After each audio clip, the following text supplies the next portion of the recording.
সময় ছিল যখন কিউবা মিচেল নামটা বাংলাদেশের ফুটবল মানচিত্রে ছিল না। ইংল্যান্ডের সান্ডারল্যান্ডে অনূর্ধ্ব-18 দলে 25টি ম্যাচ খেলে অনূর্ধ্ব-21 দলে জায়গা করে নেওয়া এই তরুণ তখনও জানতেন না একদিন লাল সবুজের জার্সি তার গায়ে উঠবে।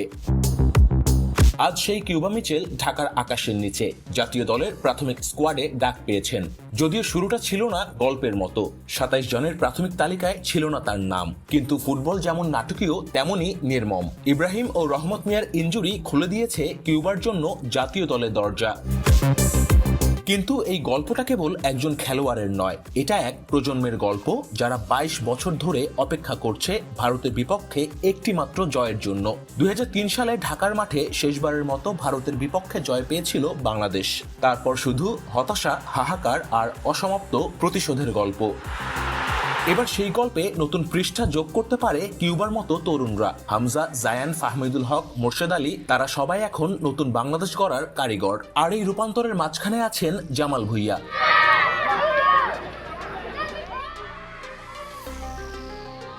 যিনি এখন শুধু একজন অধিনায়ক নন, বরং এক সেতুবন্ধন পুরনো অভিজ্ঞতা আর নতুন স্বপ্নের মাঝে।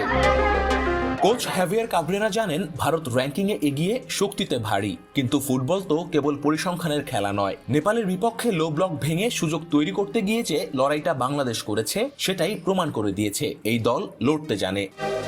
স্টেডিয়ামের আলো যখন জ্বলবে, গ্যালারিতে উঠবে লাল সবুজের ঢেউ, তখন হয়তো কিউবা মিচেল নামবেন মাঠে, হয়তো নাও নামতে পারেন, কিন্তু তার চোখে থাকবে স্বপ্ন, একটা গোল, একটা পাস, একটা মুহূর্ত যা বদলে দিতে পারে 22 বছরের ইতিহাস।